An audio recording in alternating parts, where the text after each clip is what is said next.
हाँ, तो आज जो है अपन वो बोर्ड का लेक्चर एक और स्टार्ट करेंगे। उसमें क्या है, अपन क्या पढ़ेंगे, सेट तो हमने पढ़ा हुआ है, रिलेशन और फंक्शन पढ़ेंगे, ठीक है ना। चलो नई हेडिंग डाल लेते हैं, रिलेशन एंड फंक्शन। तो रिलेशन फंक्शन पहले पढ़ने से पहले अपनों को क्या पढ़ना है, एक और चीज होती है, what is that, ordered pairs. क्या बोलते हैं, ऑर्डर्ड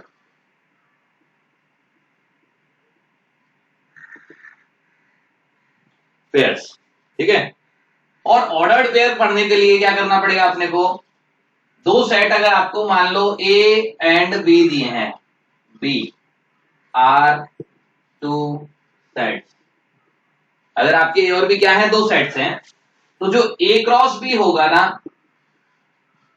ए क्रॉस बी, ए क्रॉस बी क्या होता है जरा उसको समझते हैं पहले, है ना। तो यहां पर देखते हैं ए क्रॉस बी, मान लिया आपका ए बराबर वन जी वन कॉमा फ्रैक्शनल, ये फ्रैक्शनल पार्ट बोल रहा हूं, वन इन द सेट है, और ये टू थ्री है ना। अगर आपको ए क्रॉस बी निकालना है तो ए क्रॉस बी में क्या होता है, आपको ऑर्डर्ड पेयर्स मिलते हैं। ऑर्डर्ड पेयर्स मतलब पेयर जो क्या हो, ऑर्डर में हो।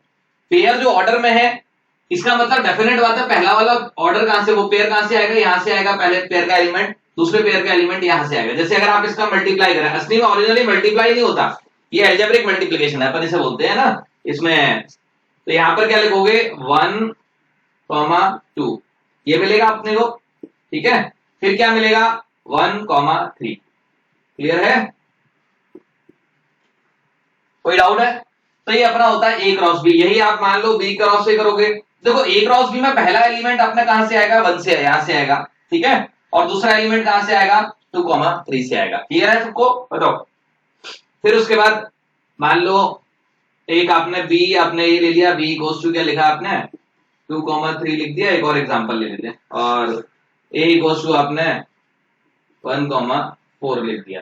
तो यहां से B cross A, B cross A बराबर कितना होगा बताओ जल्दी से, that will be equals to what, two one,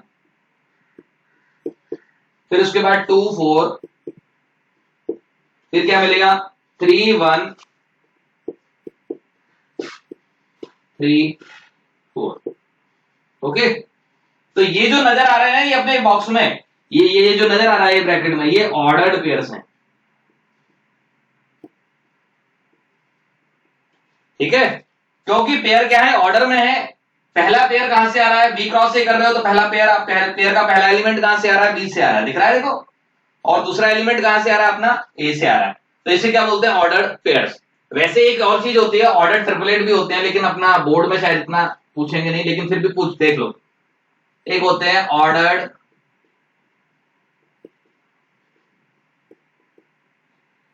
triplet. Order triplet क्या होते हैं भाई, ऑर्डर ट्रिपलेट मतलब अगर आपने ए क्रॉस बी क्रॉस सी किया, ट्रिपलेट मतलब तीन, ठीक है। ट्रिपलेट मतलब तीन, ऑर्डर पेयर मतलब दो, इसे डबलेट भी बोल सकते हैं, है ना, ऑर्डर डबलेट या ऐसे कुछ बोल दो। ऑर्डर ट्रिपलेट अगर आपने बोला तो क्या मिला आपने को, अगर मान लो ए बराबर आपका क्या है, one, B equals to two comma three, और मान लो सी इक्वल्स टू कितना है आपका, two comma four comma five, है ना। मान लो फोर ही बोल दिया खाली, ओके। तो कैसे मिलते हैं ऑर्डर ट्रिपलेट, इस तरीके से मिलेंगे। देखो क्या क्या मिलेगा आपको, वो क्या मिलेंगे आपको, order triplet that is equals to one, two comma three, क्या पहला मिलेगा वन, फिर टू मिलेगा, फिर क्या मिलेगा आपको, फोर मिलेगा। चलो पहले मल्टीप्लाई करके दिखा देता हूं आपको, है ना। जैसे अगर आप मल्टीप्लाई करोगे तो ए क्रॉस बी क्रॉस सी एक तरीके से क्या कर दो, पहले आप ए क्रॉस बी कर दो। तो ए क्रॉस बी किया तो क्या मिला आपको, देखो वन, यहां पर क्या मिला, टू, फिर आपने ए क्रॉस यहां पर किया तो वन कॉमा थ्री, ओके। फिर क्या किया आपने, फिर क्रॉस एक तरीके से फोर है, मतलब ओरिजिनली इस तरीके का होता है ना, ठीक। तो क्या लिखा अपन ने, one comma two comma four, okay. Second one is one comma three comma four, okay. These are the order triplet. क्योंकि ये तीन है इसलिए इनके ऑर्डर ट्रिपलेट बोलते हैं। क्लियर है। अब देखो, अब यहां पर एक चीज और आती है, क्योंकि हमने थोड़ा सा परम्यूटेशन एंड कॉम्बिनेशन पढ़ रखा होता है इस टाइम तक। तो number of ordered, ordered pair बोलो, या फिर number of element in A cross B where A comma b has cardinal number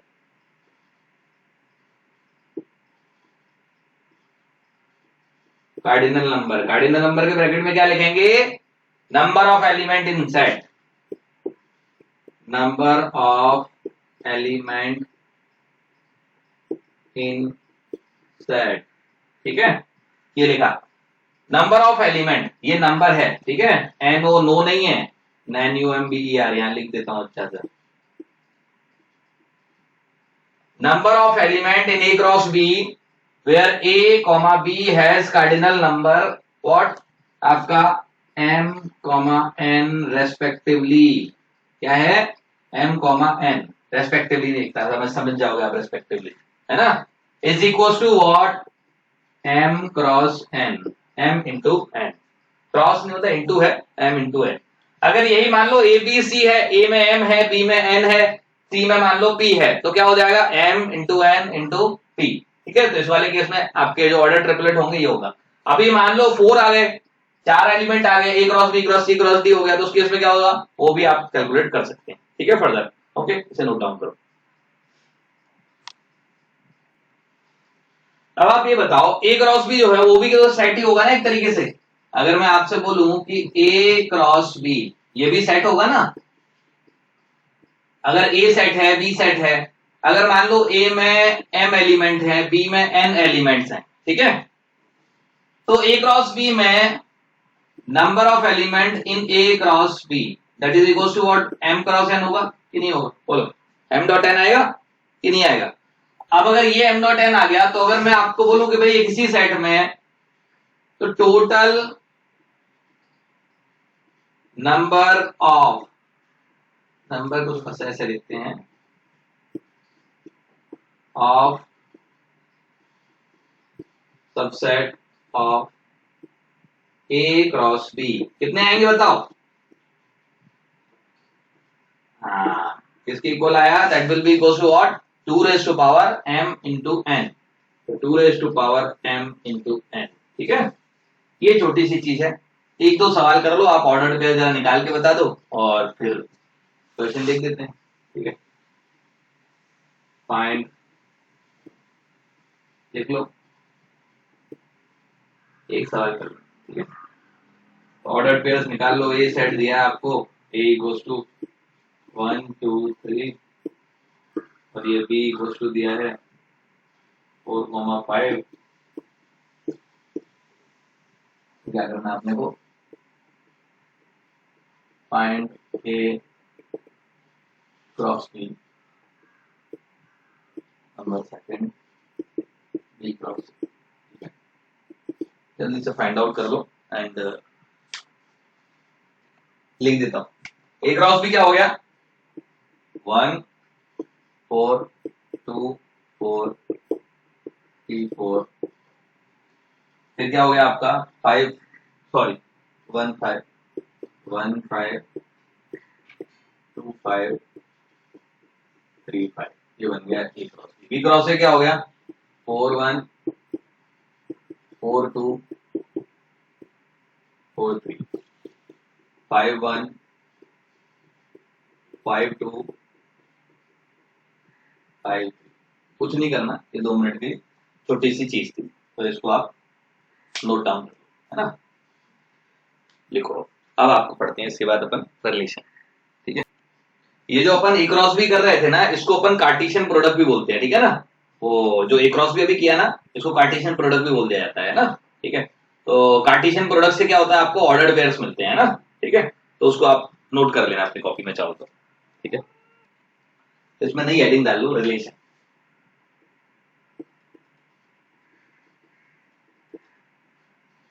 तो बेसिक डेफिनेशन क्या होती है, एक बार मैं वो लिखता हूं, फिर देखते हैं आपको उसमें क्या समझ में आता है ना।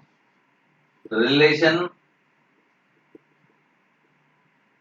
कहां से कहां तक, relation from A to B। अगर A टू B रिलेशन की बात कर रहा हूं, what is the definition of that, तो यहां पर लिखेंगे any subset of A cross B is called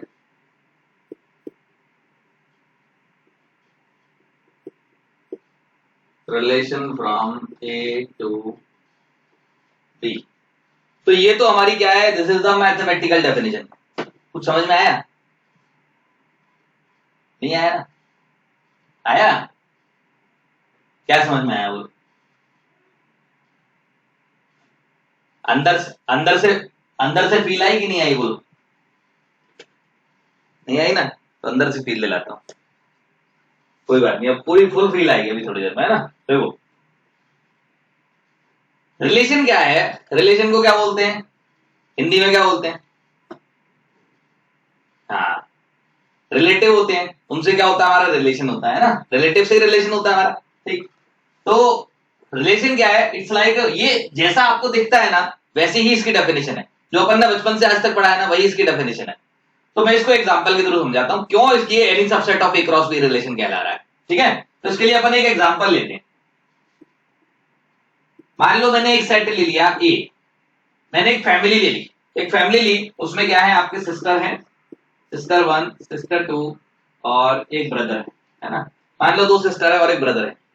मैं रिलेशन डिफाइन करता हूं और मैंने मान लो बी सेट भी यही ले लिया, यही वाला सेट मैंने बी ले लिया है ना। तो मैं आपको ये बताना चाहता हूं any subset of A cross B relation क्यों है। ठीक, तो एक काम करते हैं, इसमें ए क्रॉस बी निकालते हैं। ए क्रॉस बी क्या मिला हमको? S1 S1 मिला कि नहीं मिला? फिर क्या मिलेगा? S1 S2 मिलेगा। फिर क्या मिलेगा? S1 B1 मिलेगा। फिर क्या मिलेगा? S2 S1 मिलेगा। फिर क्या मिलेगा? S2 S2 मिलेगा, है ना। फिर क्या मिलेगा? S2 B1। ठीक है, फिर क्या मिलेगा? फिर मिलेगा B1 S1। ठीक है, फिर क्या मिलेगा? B1 S2। फिर क्या मिलेगा? B1 B1। ओके, तो ये हमको क्या है, ये ऑर्डर्ड पेयर्स मिल गए जब आपने मल्टीप्लाई किया। अब इसका एनी सबसेट रिलेशन कैसे होगा? पहली चीज, इंपॉर्टेंट चीज क्या है रिलेशन में? खाली रिलेशन सीख लिया, डेफिनेशन पढ़ ली, this is not important. Relation पढ़ा कैसे जाता है, दिस इज इंपॉर्टेंट। जैसे अगर मैं मान लो मैं खड़ा हूं और सामने मेरे चाचा जी खड़े हैं मान लो, है ना, तो मैं क्या कहूंगा? I am the Neiphiu of the, है ना, ये लिखूंगा ना, मैं भतीजा हूं अपने चाचा जी का, ऐसा बोलूंगा मैं। अगर वो चाचा जी बोलेंगे तो वो क्या बोलेंगे? मतलब मैं बोलूंगा वो मेरे चाचा जी है, सॉरी मैंने उल्टा बोल दिया। और अगर वो चाचा जी बोलेंगे तो वो क्या बोलेंगे? ये मेरा भतीजा है। तो पढ़ना इंपॉर्टेंट है ना रिलेशन में, कि नहीं बोल? कौन बोल रहा है? तो इंपॉर्टेंट चीज क्या है, पहला वाला दूसरे वाले से लिंक किस तरीके से है। ठीक है ना, तो सबसे पहली चीज रिलेशन को पढ़ने के लिए कैसे लिखते हैं, कैसे लिखा जाता है? 2 तरीके हैं इसको लिखने के। जैसे अगर मैं ए क्रॉस बी बताऊंगा, ए क्रॉस बी सबसेट हर किसी का, कोई भी सबसेट, इसका रिलेशन क्यों है? आप देखो, अगर मैं S1 S1 को अगर निकाल लेता हूं तो S1 S1 का क्या है, आपस में सेल्फ रिलेशन है कि नहीं बोलो? हाँ या? तो देखो पढ़ने का तरीका क्या है, हाउ टू रीड।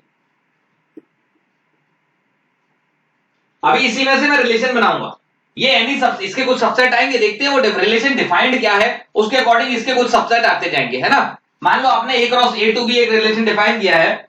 अब रिलेशन को पढ़ने के लिए क्या होता है, A comma B belongs to relation, ऐसे लिखते हैं, A comma B belongs to relation. 2 तरीके होते हैं, 1-2 तरीके हैं लिखने का, तो दोनों बता देता हूं। A comma B belongs to relation, यहां पर लिखेगा, ब्रैकेट में लिख देगा, ठीक है। नहीं तो क्या करेगा, डायरेक्टली वो जो सेट जैसा बनाते हैं ना, सेट बिल्डर फॉर्म वाला, उस फॉर्म में लिख देगा। यहां पर लिखेगा A R B, A R B मतलब A is related to B such that, तो पहला तरीका मैं बता रहा हूं इसी को लिखने का, फिर दूसरा तरीका भी बताऊंगा। Such that A is brother of B, okay. और यहां पर आगे ये भी बोलेगा A comma B belongs to set A, ठीक है। सेट ए तो एक ही है, मतलब ये ए ले लो या बी ले लो, ए आपका सेट ए से है, ऐसा लिखेगा साथ में, है ना, where A belongs to A, ठीक है, and B belongs to B, okay. A से बिलोंग करता है, बी से बिलोंग करता है। एक तो ये तरीका है इसको लिखने का। दूसरा क्या तरीका है इसको लिखने का, दूसरा तरीका ये है, ए कॉमा बी लिख देगा, है ना, एक सेट लिखेगा, मतलब ये बोलेगा दिस इज अ रिलेशन, ये रिलेशन दिया, ये रिलेशन की डेफिनेशन है, A comma B belongs to relation, A is related to B such that A is brother of B, where A belongs to A, B belongs to B. ये मैं example के through आपको लिखने का proper तरीका बता रहा हूं, ठीक है। यहां पर क्या लिखेगा, ए आर बी, यहां पर लिखेगा, यहां पर लिख देगा A belongs to A and B belongs to B, A R B, ठीक है। ए आर बी क्या मिला अपने को, A R B is equal to what, A R B, और ऐसा साइन बना देगा, है ना, ये साइन बना देगा। ए आर बी क्या है, ए इज ब्रदर ऑफ बी। अब देख रहे हैं इंपॉर्टेंट चीज क्या है यहां पर, कि जो पहला वाला है वो दूसरे वाले का ब्रदर है। अब यहां पर ये डेफिनेशन है रिलेशन की। अब ये रिलेशन कहां से कहां डिफाइन किया है, ये ए से बी डिफाइन किया है। ए से बी डिफाइन किया मतलब पहला जो एलिमेंट आएगा that is coming from A and second element is coming from B. अब अगर मैं आपसे बोलूं कि भाई ये जो रिलेशन है ए कॉमा बी है, ठीक है, और ए क्या है, दूसरे बी का ब्रदर है। अब इसको हम पढ़ते हैं, पढ़ते कैसे है उसमें देखो, आप पढ़ के देखो, S for sister, B for brother, okay. अब अगर मैं आपसे बोलूं S1 is sister of S1, सही है क्या, बोलो, brother of S1 is brother of second, मतलब पहला वाला दूसरे वाले का ब्रदर है, सही है क्या ये बोलो रिलेशन। अगर मैं आपसे बोलूंगा तो रिलेशन जो आया, रिलेशन में ऑर्डर्ड पेयर्स मिलेंगे, देखते हैं कौन कौन से मिलते हैं। S1 is brother of S1, S2, गलत है नहीं, आएगा क्या। फिर S1 is brother of B1, S2 is brother of S1, S2 is brother of S2, S2 is brother of B1, ये भी गलत है। हाँ ये आ गया, B1 is brother of S1, right है ना। तो यहां पर क्या मिलेगा, B1 S1, बोलो क्लियर है, मिलेगा कि नहीं बतेगा, बताओ। फिर उसके बाद यहां पर क्या मिलेगा, दूसरा वाला B1 is brother of S2। अभी क्या तीसरा वाला मिलेगा, B1 is brother of B1, गलत है नहीं, हम खुद के भाई थोड़े ना होते हैं, सेल्फ रिलेशन होता है हमारा खुद से। समझ में आया कि नहीं आया, बोलो, कोई डाउट है। अब इसमें डेफिनेशन मान लो चेंज कर दी, मान लो इसमें क्या कर दिया, डेफिनेशन चेंज कर दी। इसका एग्जांपल नंबर 1, इसको मैंने दो तरीके से लिख के बताया था। फिर इसके बाद एग्जांपल नंबर 2, मान लो एग्जांपल नंबर 2 में मैंने बोला A comma B belongs to relation, A belongs to A, B belongs to B, A R B. A R B में क्या लिखता हूं, ए इज सिस्टर ऑफ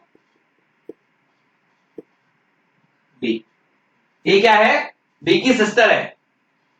तो मेरे को क्या बताना है, रिलेशन क्या होगा, रिलेशन के एलिमेंट्स क्या क्या होंगे, ठीक है ना। जरा सॉल्व करो, 1 मिनट का टाइम देता हूं, ठीक है। तो देखो इसका आंसर क्या हुआ, क्या लिखा अपन ने, क्या है, ए सिस्टर है, मतलब पहली वाली सिस्टर होनी चाहिए। तो सिस्टर के लिए क्या है, S1 सॉरी S1 नहीं आएगा, S1 S1 is the sister of S2, right है, S1 is the sister of B1, सही है ना, बोलो। तो यहां से जो रिलेशन मिलेगा वो एलिमेंट क्या मिलेंगे, S1 S2, दूसरा क्या मिलेगा, S1 B1, okay. These are the elements of the relation। अब मैं रिलेशन इसमें खूब सारे डिफाइन कर सकता हूं। अब जो भी आप रिलेशन डिफाइन करोगे, जो भी what ever is the relation, जो भी आप रिलेशन डिफाइन करते हैं, ए इज ब्रदर ऑफ बी, अब बोल दिया, मान लो, अब मैं आपको मान लो एक रिलेशन बोलता हूं, A is the father of B, मान लो यही रिलेशन डिफाइन कर दिया, बोल दिया A is the father of B, बताओ उसमें क्या मिलेगा, कुछ मिलेगा क्या। तो उसको बोलते हैं हम एम्प्टी रिलेशन, उसे क्या बोलते हैं, एम्प्टी रिलेशन, वॉइड रिलेशन, ठीक है, ये चीज बोली जाती है। अब दूसरा आपसे बोल दिया कि भाई A is related to B by any relation, मतलब A is related to B by any relation, तो ये क्या हो जाएगा, ये क्रॉस बी हो जाएगा ना पूरा, क्योंकि कोई ना कोई रिलेशन तो होगा, अपना खुद का भी खुद से रिलेशन है। व्हाट इज द रिलेशन, नाम तो है ना, सेल्फ रिलेशन नाम दे दिया हमने उसका, ठीक है। तो कोई भी पर्सन इस संसार में एक दूसरे से कहीं ना कहीं रिलेटेड जरूर है, ठीक है। तो यहां पर बेसिकली कहने वाली बात क्या है, अगर आप इसका कोई भी सबसेट लेंगे you will get a relation, समझ में आया। इसीलिए इसकी डेफिनेशन बोली जाती है, any subset of A cross B is called relation from A to B.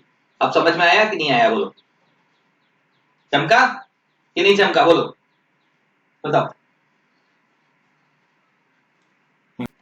इस वाले क्वेश्चन में दो चीजें और आएंगी हमारा, वो हमने लिखा नहीं, भूल गए।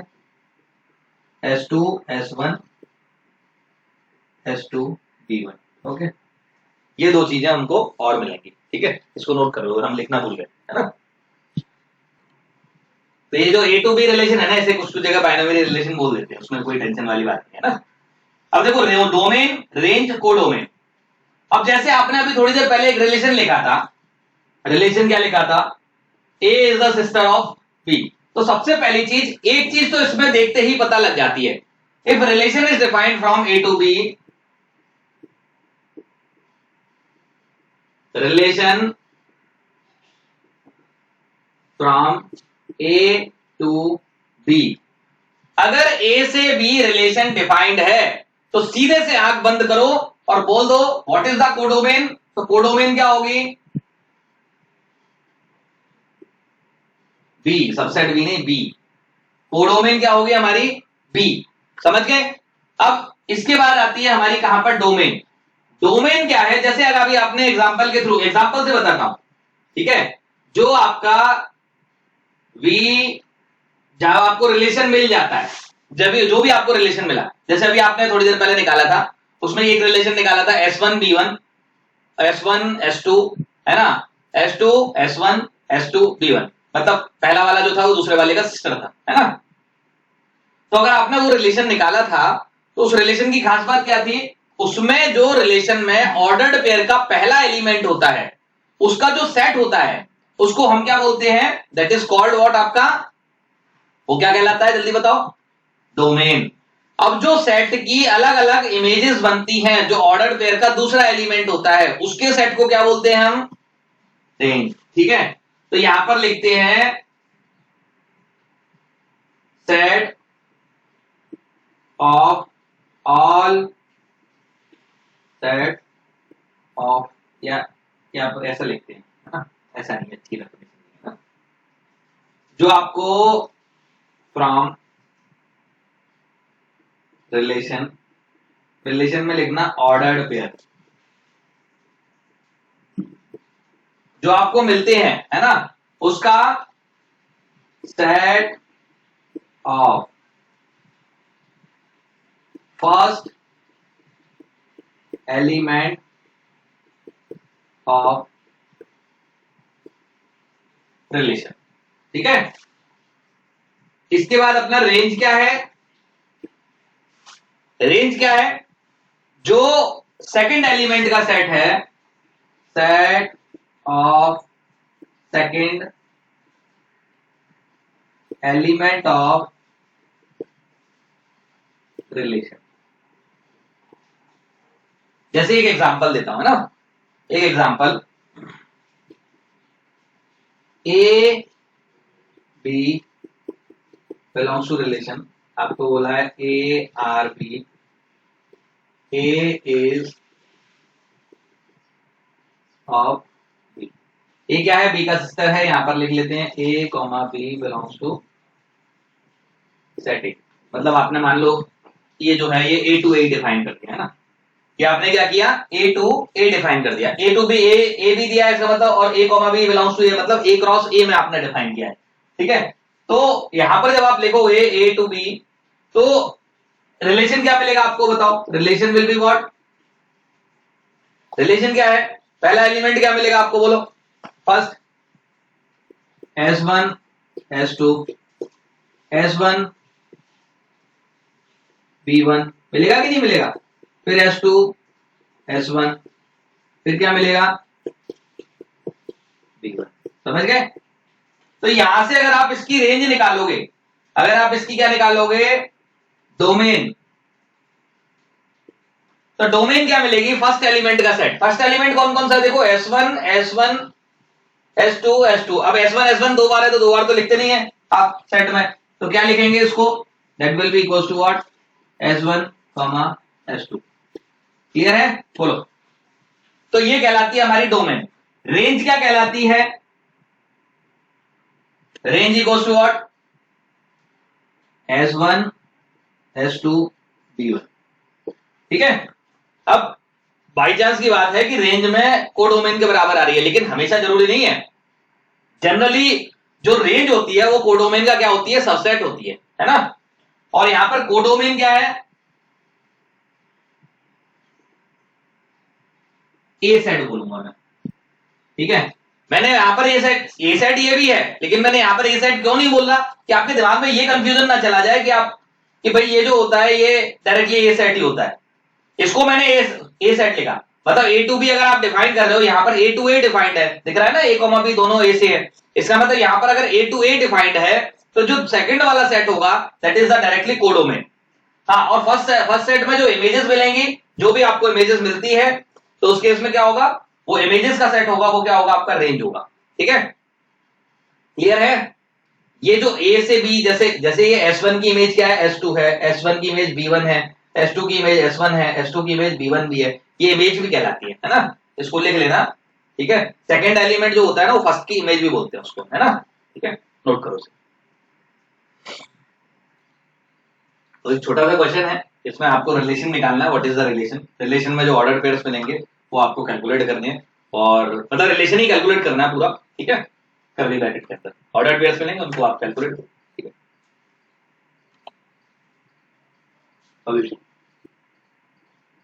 कुछ नहीं करना है, अपना पहला पढ़ना है अपने को, कैसे पढ़ना है देखो, एलिमेंट ऑर्डर पेयर क्या क्या मिलेंगे, बार बार नहीं करना होता कि भाई आप बार बार वो पूरा बनाओ चेक करो, ऐसा नहीं करना।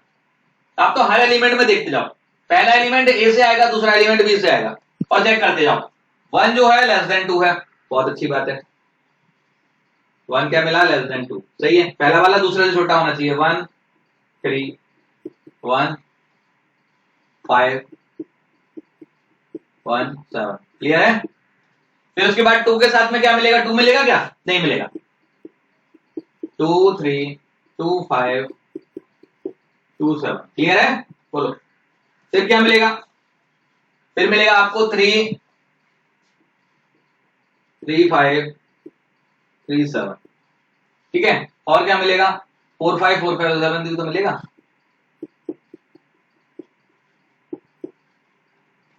Four, this is 4, this is 4, this is not 9, 4 है, ठीक है, क्लियर है।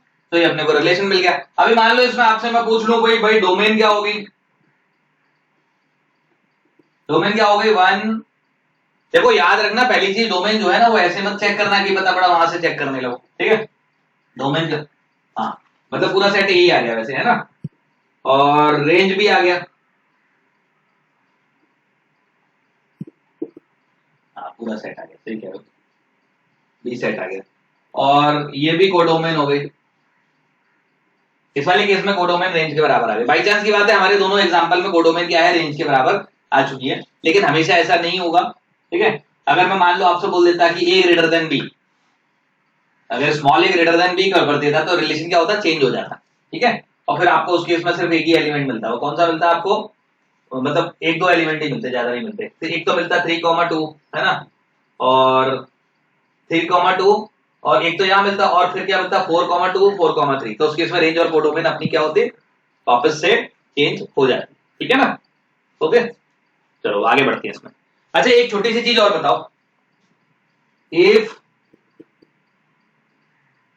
A, B has M, N elements respectively, क्या है,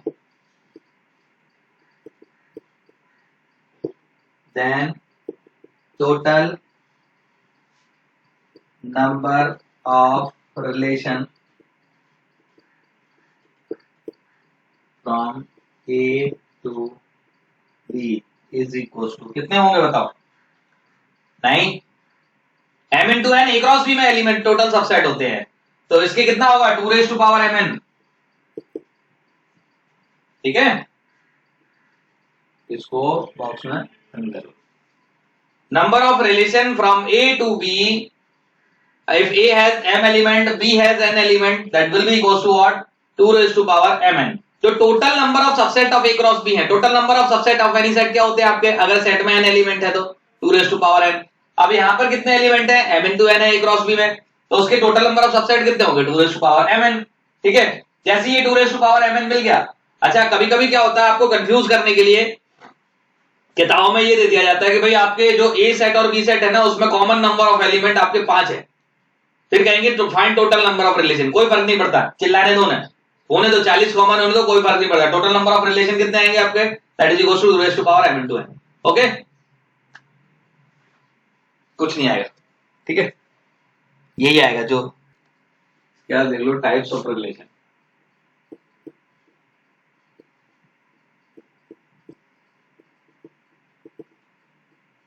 टाइप ऑफ रिलेशन, रिलेशन के प्रकार।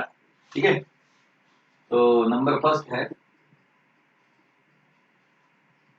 जनरली ये क्या है, किसी में भी डिफाइन कर सकते हैं आप। जैसे if relation defined from A to B, अगर आप बात कर रहे हैं ना, अगर ए टू बी बात करता है, ठीक है, तो उसे बोलते हैं relation defined from A to B, है ना।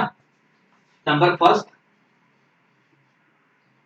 void oblique empty relation.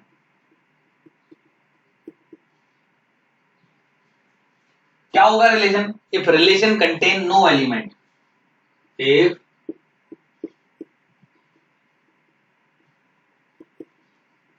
Contain no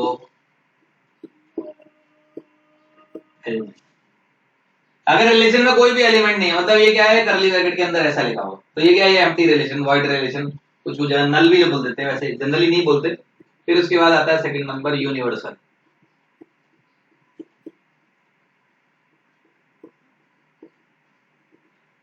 universal relation क्या होगा बताओ, ए टू बी, इसमें सारे रिलेशन आ जाए, ए क्रॉस बी। ए क्रॉस बी क्या है, that is called universal relation. ठीक है, अब ये यहां तक जरा नोट कर लो, उसके बाद फिर अपन रिलेशन इन आपके कहां से कहां पढ़ते हैं, आपका ए टू ए रिलेशन पढ़ेंगे। उसे बोलते हैं रिलेशन डिफाइंड इन ए, या कुछ कुछ जगह ऑन ए भी गलती से लिख देते हैं, है ना। तो रिलेशन डिफाइंड, अगर ए टू ए डिफाइन किया जा रहा है तो उसको एक तरीके से बोलने का एक तरीका और होता है, what is that, relation defined on A. ठीक है, नोट करो जल्दी से। अब ये जो आगे के रिलेशन होंगे ना, अब जो अपन रिलेशन डिफाइन करेंगे वो relation A to A define करेंगे। कहां से करेंगे, ए टू ए। तो इसको पढ़ने का एक तरीका और होता है, रिलेशन डिफाइंड ऑन ए।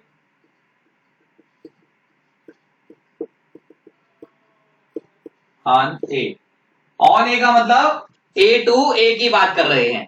ठीक है, तो नंबर फर्स्ट आता है इसमें आइडेंटिटी।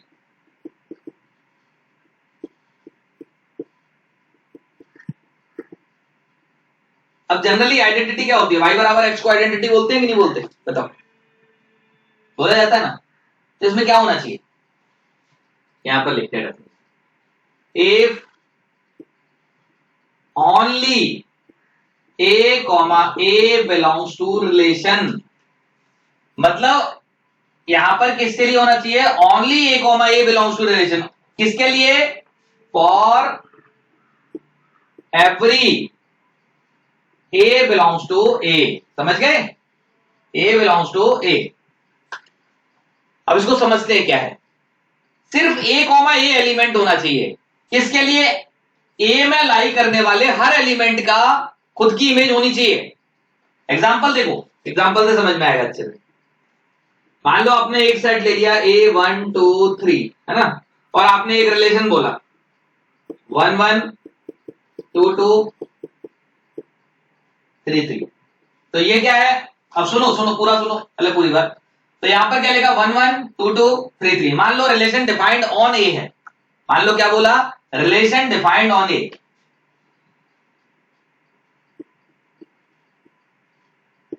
ऑन ए, अब ये चीज समझ में आ गई कि अगर ऑन ए रिलेशन डिफाइन किया है तभी ऐसा पॉसिबल है। अब देखो 1 1 लिखा, फिर 2 2 लिखा, 3 3 लिखा। 1 1 ए कॉमा ए रिलेशन का एलिमेंट है, मतलब हर एलिमेंट की खुद की इमेज खुद के बराबर होनी चाहिए। 1 1 होना चाहिए, 2 2 होना चाहिए, 3 3 होना चाहिए। अगर इसमें से एक भी मिसिंग है या एक भी एक्स्ट्रा है, इसमें से क्या है, एक भी मिसिंग है और एक भी एक्स्ट्रा है, और लिखा है ना ओनली, ए कॉमा ए ये होना चाहिए रिलेशन का एलिमेंट। तो ये जो रिलेशन है this is called identity relation. ठीक है, अगर मान लो मैंने ये R1 बोला, एक और रिलेशन दे दिया मैंने एग्जांपल के थ्रू, मान लो मैंने R2 दे दिया 1 1 2 2। अब कुछ बच्चे कहेंगे ये भी आइडेंटिटी रिलेशन है, नहीं है, क्यों? क्योंकि इसमें ये तो है लेकिन ये नहीं है, ये फॉलो नहीं होता। ए के हर एलिमेंट के लिए ट्रू होना चाहिए, मतलब 1 है तो 1 1 होना चाहिए, 2 2 होना चाहिए, 3 3 होना चाहिए। समझ गया कि नहीं समझे? This is not identity relation. ठीक है, अब कोई भी सेट ले लो और एक सेट ले लो और एक एग्जांपल ले लो। देखो अगर एक ये है, इसमें पूछा जाता है आपसे कि आइडेंटिटी है या फिर नहीं है, और मान लो ये लिख दिया। ठीक है, अब आपने रिलेशन लिखा, क्या लिख दिया? आर जो लिखा ए कॉमा बी। ठीक है, रिलेशन दिया है आपको ए कॉमा बी, और ये लिख देगा ए कॉमा बी, यहां पर लिखेगा ए आर बी। ठीक है, ए आर बी क्या है? ए बराबर, ठीक है, ए आर बी क्या है? ए बराबर बी। तो ए बराबर बी अगर आपने ले लिया और यहाँ पर ए कॉमा बी, तो आपने रिलेशन क्योंकि ए टू ए डिफाइन किया, यहाँ पर लिख लेना A comma B belongs to set. ठीक है, तो अगर आप इसको लिखोगे तो क्या लिखोगे? ए बराबर बी, इसका मतलब ये रिलेशन क्या हो जाएगा? आइडेंटिटी होगा कि नहीं होगा?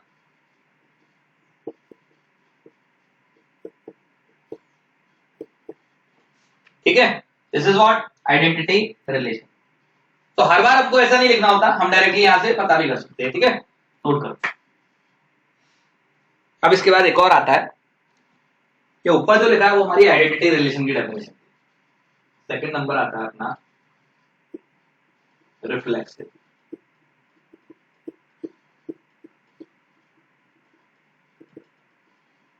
अगर आप इस वाली डेफिनेशन में, रिफ्लेक्सिव भी आपका ए टू ए डिफाइंड है ना, अगर आप इस वाली डेफिनेशन में क्या कर देंगे, ओनली हटा दें, तो जो डेफिनेशन बनेगी that is the definition of the reflexive. तो यहां पर क्या लिखेंगे? If A comma A belongs to relation, किसके लिए? For all A belongs to A. मतलब वहां पर क्या था कि ओनली ए आना चाहिए, यहां पर ये कहता है कि आप मुझे ए कॉमा ए दे दो बस, बाकी मैं रिफ्लेक्सिव हो जाऊंगा, बाकी से मुझे कुछ मतलब नहीं, आप एक्स्ट्रा डालो नहीं डालो तो भी मैं खुश हूं। मतलब एक चीज पता चल गई कि every identity relation is the reflexive relation, but every reflexive relation is not a identity relation. Clear है? एग्जांपल देखो, मान लो एक सेट ले लिया आपने 1 2 3। ठीक है, मान लो ये लिखा। तो अगर आपको एक रिलेशन चेक करना है, मान लो दो रिलेशन देता हूं मैं आपको, ए टू ए, आपने रिलेशन डिफाइन करे R1 1 1 1 2 1 3, फिर लिख दिया 1 1 1 2 2।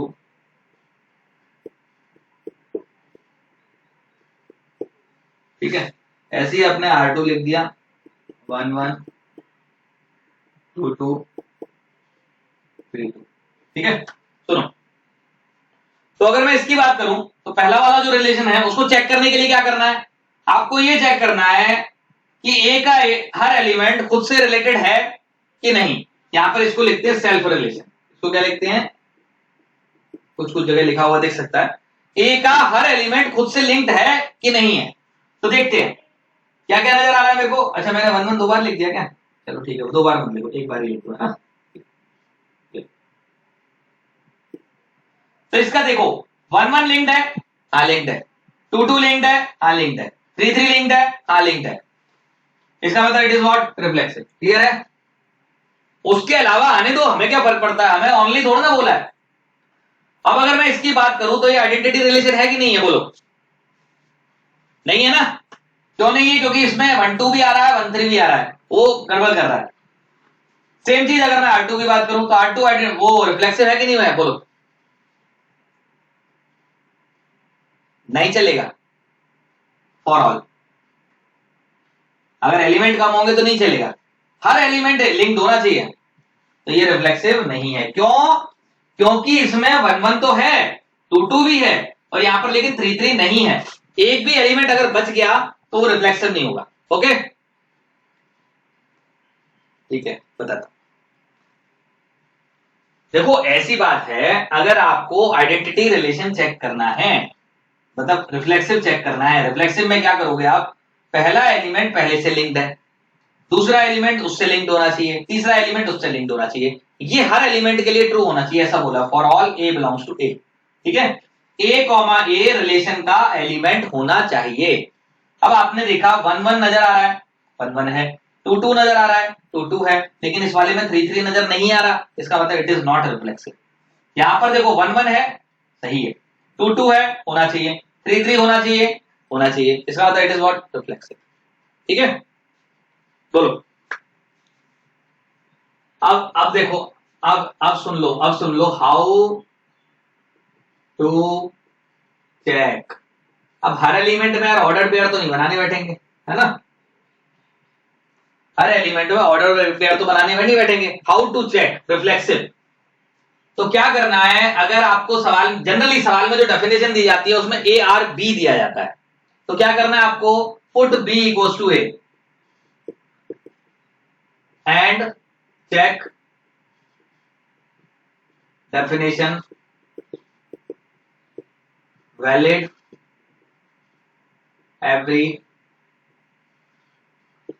everywhere or not। एग्जाम्पल सुनो, हमको क्या करना है, दूसरा वाला जो एलिमेंट है उसको एक इक्वल लिखना है। ये अपने को चेक करने का तरीका होता है रिफ्लेक्सिव को। कोई टेढ़ा मेढ़ा सवाल दिया, जैसे मान लो आपको बोला कि ए आर, ए आपको क्या है, ए बोल दिया आपको, A equal to set of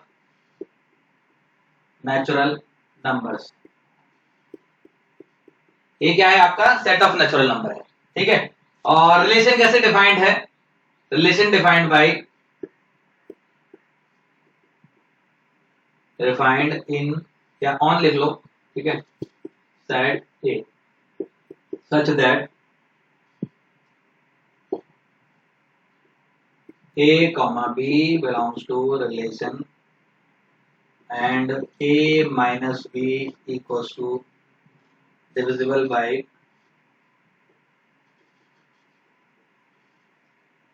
divisible by 5। क्या बोला, A minus B divisible by 5। Okay, तो अपने को मान लो ये रिफ्लेक्सिव चेक करना है। What is the basic thing of checking reflexive, ये चेक करने का तरीका होता है रिफ्लेक्सिव को। ठीक है, बोर्ड में वैसे इतना ज्यादा डिटेल में होगा नहीं, लेकिन फिर भी अगर आता है तो आप ये देखो। तो अपने को रिफ्लेक्सिव चेक करना है तो क्या करना है, सीधा सा काम है, यहां पर जो बी लिख रहा है उसको ये चेक करो। चेक करने के लिए क्या करेंगे,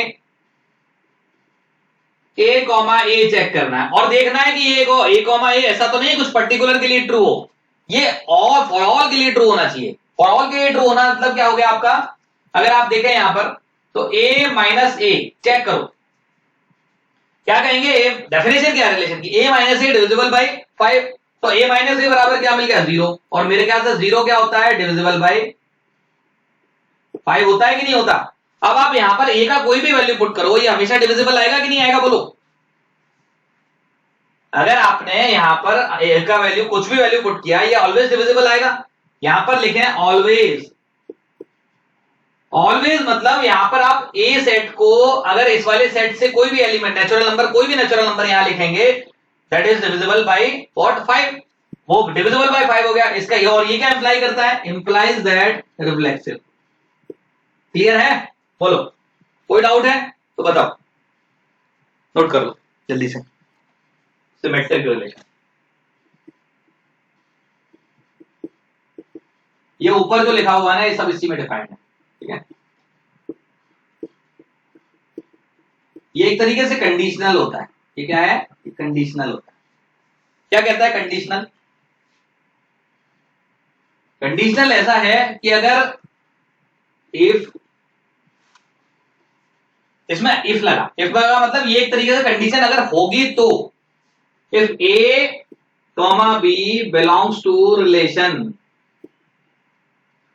अगर वो A comma B belongs to relation है, अगर मान लो सवाल में 1,2 प्रेजेंट है, सवाल में जो ऑर्डर पेयर दे रखे हैं रिलेशन के अंदर, उसमें अगर 1,2 प्रेजेंट है, देन अगर उसमें 2,1 भी प्रेजेंट हुआ, देन क्या होगा आपका, ये क्या होगा बताओ जल्दी से, that is called symmetric relation. ठीक है, देन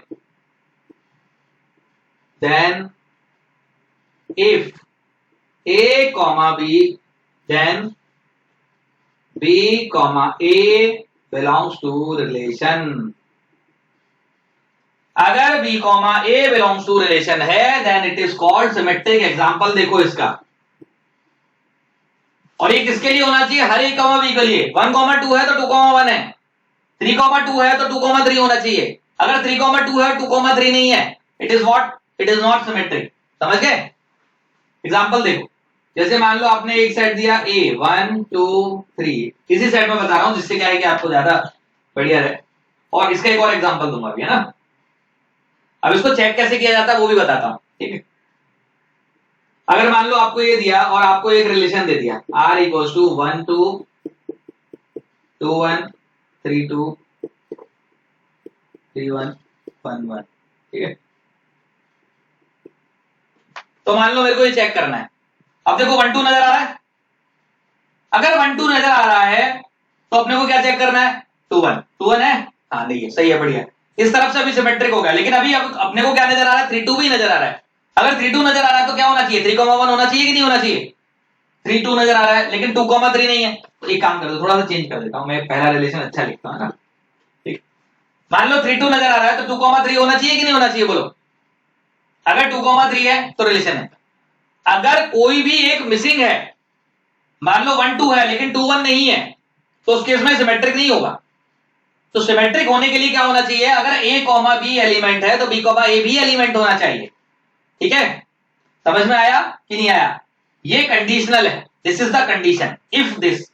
तो इसको चेक करते हैं, कैसे चेक करते हैं, हाउ टू चेक।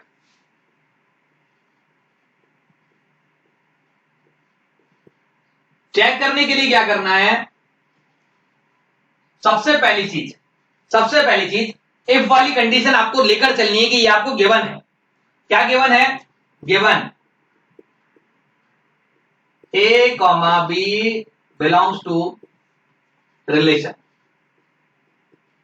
ये दिया है, ऐसा अज्यूम कर कर चलना है आपको, है ना। यहां पर क्या करना है, अप्लाई कंडीशन,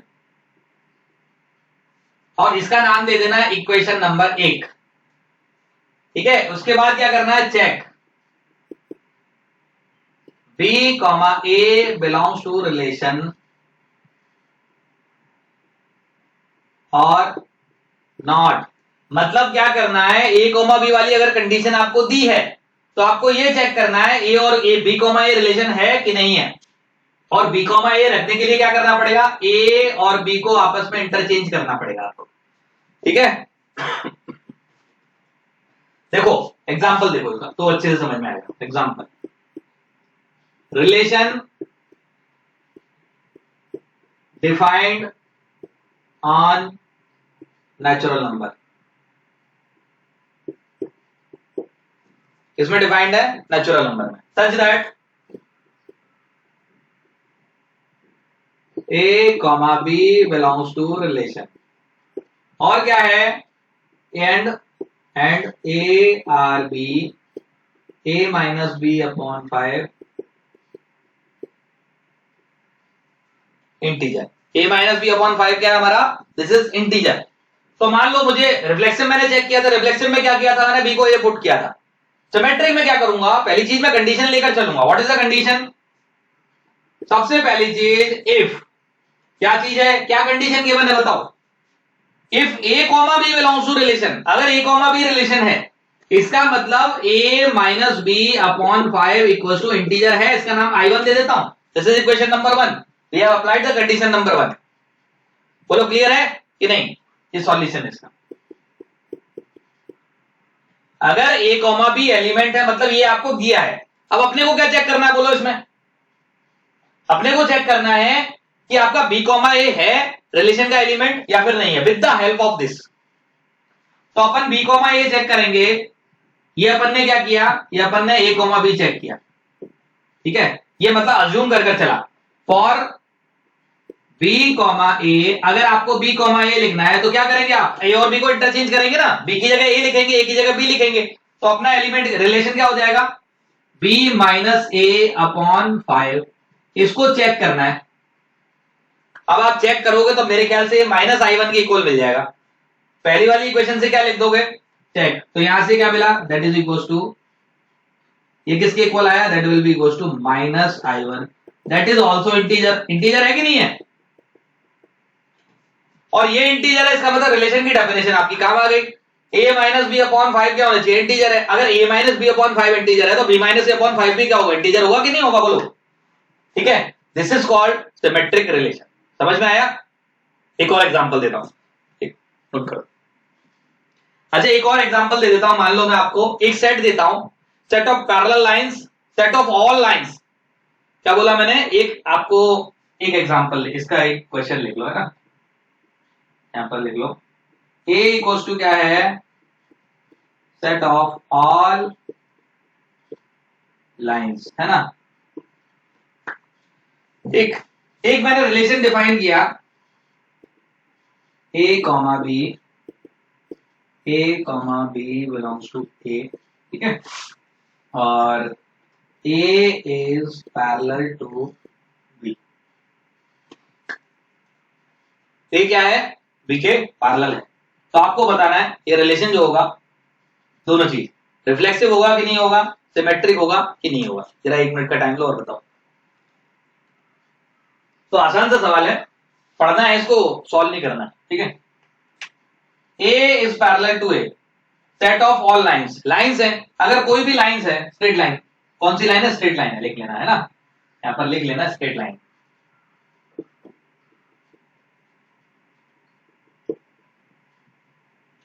क्योंकि लाइन तो ये भी होती है ना, ठीक है। आपने पढ़ा होगा बचपन में, दो टाइप की लाइन होती है, एक सरल रेखा होती है, इनको बोलते हैं हिंदी में क्या, वक्र रेखा, ठीक है। एक कर्वीलिनियर लाइन होती है, एक स्ट्रेट लाइन होती है ना, तो लाइन दो टाइप की होती है, ये लाइन है, ये स्ट्रेट लाइन है, ये कर्वीलिनियर लाइन है, ठीक है, तो इसलिए स्ट्रेट लाइन लिखना जरूरी है ना। तो यहां पर क्या लिखा, अगर मैं आपसे बोलूं कि भाई ये वाली लाइन है, अब रिफ्लेक्सिव रिलेशन चेक करने के लिए क्या चेक करना है कि हर लाइन खुद के पैरेलल है कि नहीं है, कोई भी लाइन बनाओगे, अगर मान लो इस लाइन को आपने हटा दिया तो ये अपनी वाली लाइन के पैरेलल तो है ही ना हमेशा, तो ये लाइन खुद के पैरेलल है, इसका मतलब ये रिफ्लेक्सिव है,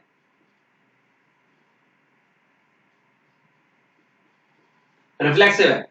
अब सिमेट्रिक की बात करूंगा, अगर मान लो एक लाइन L1 है, एक लाइन L2 है, अगर L1 L2 के पैरेलल है तो हमको ये चेक करना है कि L2 L1 के पैरेलल है या फिर नहीं है, यही होता है ना सिमेट्रिक। अगर A का जो B से रिलेशन है, भाई आपका B का A से रिलेशन है या फिर नहीं है, अगर है तो वो ट्रू है, सिमेट्रिक है, और नहीं है तो नहीं है। अब देखो L1 L2 के पैरेलल है तो ये बात डेफिनेट है कि L2 क्या होगा, L1 के पैरेलल होगा कि नहीं होगा, 100%, इसका मतलब it is also what, symmetric.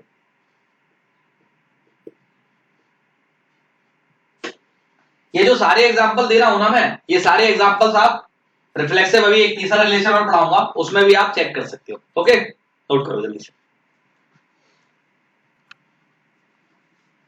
तो तीसरा आता है हमारा transitive relation. Transitive relation, transitive क्या होता है, मतलब संक्रामक, ट्रांजिटिव मतलब होता है संक्रमण, है ना, ट्रांजिशन मतलब क्या होता है, संक्रमण होता है एक तरीके से ना। तो ट्रांजिटिव क्या है रिलेशन, इट्स लाइक अ संक्रामक बीमारी होती है ना, आपने सुना होगा नाम, जैसे अपना कोरोना चल रहा है ना, ये भी एक तरीके से वो है ना, एक से दूसरे में फैलती है, मतलब इसके फैलने का तरीका अलग है, मीडियम अलग है, but it is also type of transitive disease, है ना। तो ट्रांजिटिव डिजीज, कोई भी ट्रांजिटिव डिजीज कब होगी, अगर एक पर्सन ने, तो पहली चीज ये बताओ, जनरली ट्रांजिटिव के लिए क्या होना चाहिए, 3 एलिमेंट होने चाहिए कि नहीं होने चाहिए, एक से दूसरे को जाएगी, अगर मान लो इससे ये बीमारी यहां पर गई, ये symptom number 1, symptom number 1, symptom number 2, है ना, मान लो डिजीज नंबर 1, डिजीज का सिम्टम नंबर 1, सिम्टम नंबर 2, मान लो ये लिखा यहां से आ गई। अब अगर मान लो ये वाली जो बीमारी है सिम्टम नंबर 1 से अगर ये यहां पर गई, ठीक है, तो जो डिजीज है वो ट्रांजिटिव कब कहलाएगी, जब यहां से ये जो बीमारी यहां पर गई है वही बीमारी यहां से यहां पर जाए, तो वो ट्रांजिटिव कहलाएगी। समझ गया कि नहीं समझे। मतलब ट्रांजिटिव होने के लिए दो चीजें हैं important. What is the important thing कि अगर यहां से यहां पर जो बीमारी के सिम्टम गए हैं वही सिम्टम यहां से यहां गए होने चाहिए। सबसे पहली चीज A comma B belongs to relation, B comma C belongs to relation. समझ गए? सिमेट्रिक में क्या था? एक कंडीशन थी A comma B belongs to relation. यहां पर क्या है? A comma B belongs to relation, B comma C belongs to relation. Then A से बी में गई, बी से सी में गई, देन अगर वही बीमारी ए वाली सी को गई है तो वो क्या कहलाएगा? आपका ट्रांजिटिव कहलाएगा। तो यहां पर क्या है लिखते हैं, ए टू ए ही डिफाइंड है, if A comma B belongs to relation and B comma C belongs to relation, ठीक है, then if A comma C belongs to relation, then it is transitive। समझ गए कि नहीं? क्लियर है? अब इसको चेक कैसे करना है? इसको चेक कैसे करना है भाई? How to check? चलो पहले एग्जांपल ले लेते हैं, उसके बाद चेक करना सीखते हैं। एग्जांपल, ठीक, मान लो पिछला वाला एग्जांपल ले लेता हूं, a minus B upon 5 equal to integer. a यहां पर लिख लेते हैं a comma B belongs to what? आपका नेचुरल नंबर। और यहां पर लिख लेते हैं a comma B belongs to relation. Relation की जो डेफिनेशन है वो ये दी है, ठीक है। अब क्या किया इसमें देखो, चेक करना है, मान लो मुझे ये ट्रांजिटिव है या फिर नहीं। तो यहां पर दो चीज लेनी चाहिए पड़ेगी आपको, है ना, ए कॉमा बी, बी कॉमा सी, ठीक है, दो चीज लेंगे। कौन कौन सी लेंगे? ए कॉमा बी, ठीक है। वैसे मैंने चेक करने का तरीका तो बताया नहीं, पहले एग्जांपल दे दिया। चलो एग्जांपल हटाते हैं, पहले एक सिंपल एग्जांपल देते हैं जो कि आपको पढ़ने से पता चल जाए। L1 L2 belongs to relation, ठीक है, defined on set of lines in plane। एक प्लेन में सेट ऑफ लाइंस है ना। L1 L2 क्या है? मतलब आपका सेट ऑफ ऑल लाइंस है ना। यहां पर लिखें डिफाइंड ऑन प्लेन, है ना। यहां पर लिख लें L1 प्लेन ब्रैकेट में लिख लेना, उस सेट का नाम आपने ए दे दिया, है ना। L1 L2 belongs to A, ठीक। अब आपको बोला रिलेशन ऑफ पैरेललिटी। पैरेललिटी का जो रिलेशन है वो आपका ट्रांजिटिव होगा या फिर नहीं होगा। तो करना क्या है, पहली लाइन दूसरे के पैरेलल है, इसमें दो चीजें मानकर चलनी पड़ती है। कौन कौन सी? यहां पर देखो solution, L1 parallel to L2 and L2 parallel to L3। अगर L1 L2 के पैरेलल है, L2 L3 के पैरेलल है, तो ये क्या इंप्लाई करता है? L1 पैरेलल टू L3 है कि नहीं है? बोलो।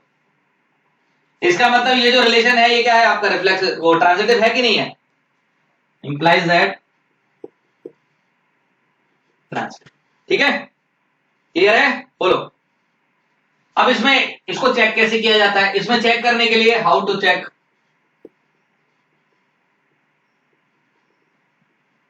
चेक कैसे करना है आपको? चेक करने के लिए क्या करना है आपको? A comma B belongs to relation, ये कंडीशन लगानी है, इसका नाम इक्वेशन नंबर 1। फिर क्या लिखना है? B comma C belongs to relation, इसका नाम इक्वेशन नंबर 2, है ना। फिर आपको क्या लिखना है? Check A comma C belongs to relation और नॉट, ठीक है। एग्जाम्पल, मतलब ये दो कंडीशन दी होंगी, with the help of these two condition how we have to check this, है ना। अब क्या करना है, अगर मान लो यहां पर लिखा है, एक एग्जांपल लिख लिया, वही वाला एग्जांपल ले लेते जो भी पहले लिया था ना आपने, a minus B upon 5 integer a comma B belongs to relation, और यहां पर लिख देता हूं a comma B belongs to natural number, ठीक है। ये आपको दिया है, ये रिलेशन की डेफिनेशन है ना, एग्जांपल नंबर 8 डेफिनेशन, ये डेफिनेशन है। तो अपने को चेक करना है इट इज व्हाट आपका रिफ्लेक्सिव और नॉट। तो रिफ्लेक्सिव चेक करने के लिए क्या करना है आपको, a कॉमा b लेना है। अब जैसे ही आपने a कॉमा b लिया तो a minus B upon 5 is equal to I1 नाम दे दो। दे सकता हूं कि नहीं दे सकता, बोलो हाँ या ना, बोलो। कोई डाउट है किसी को तो बोलो। ए बी रिलेशन का एलिमेंट है, इसका मतलब ये डेफिनेशन को सेटिस्फाई कर रहा हो तभी तो एलिमेंट होगा इसका। तो मैंने क्या लिख दिया, a minus B upon 5 I1 नाम दे दिया इसका। ऐसे ही अगर आपका b कॉमा सी भी एलिमेंट है तो क्या लिखोगे बच्चों, b minus C upon 5 is equal to, इसका नाम I2 दे देता हूं। कोई डाउट है बताओ, कोई डाउट किसी बच्चे को, कहीं पर कोई कंफ्यूजन हो तो मेरे को बोलो, बढ़ू आगे। हाँ अब अपने को चेक करना है, मतलब अपने को चेक क्या करना है, a कॉमा सी। अब जैसे ही आप a कॉमा सी चेक करोगे तो क्या लिखोगे, a माइनस सी अपॉन 5। अब a माइनस सी अपॉन 5 निकालने के लिए क्या करो, 1 और 2 को ऐड कर दो। जैसे ही आपने 1 और 2 को ऐड किया तो क्या मिला, बराबर हाँ I1 प्लस I2 बराबर I। ये क्या है, इंटीजर। ये क्या इंप्लाई करता है, ट्रांजिटिव। ठीक है, ये क्या है I1 प्लस I2, वो क्या है, इंटीजर है, और इंटीजर क्या इंप्लाई करता है आपका, ट्रांजिटिव है। ट्रांजिटिव है मतलब हमारा काम हो गया। ठीक है, तो ये हमारा सिमेट्रिक, रिफ्लेक्सिव एंड ट्रांजिटिव खत्म हुआ। अब एक और छोटा सा रिलेशन बचता है, उसका नाम है इक्विवेलेंस। ठीक है, उसे नोट कर लेते करो जल्दी से। हाँ चलो चलो अभी आखिरी आखिरी रिलेशन देखते हैं, इक्विवेलेंस है ना।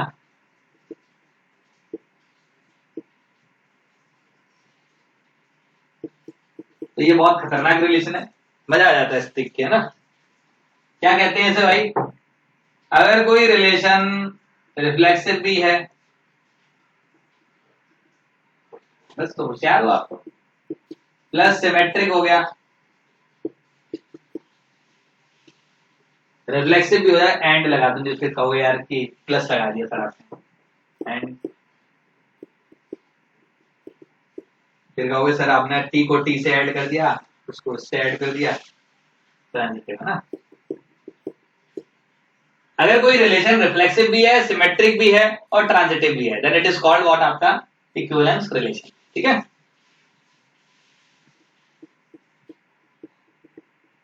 ये बोर्ड का खत्म हो गया, मतलब मेंस में भी यही है, बट क्या है कि उसमें क्या थोड़े से एग्जांपल्स ज्यादा होते हैं, है ना।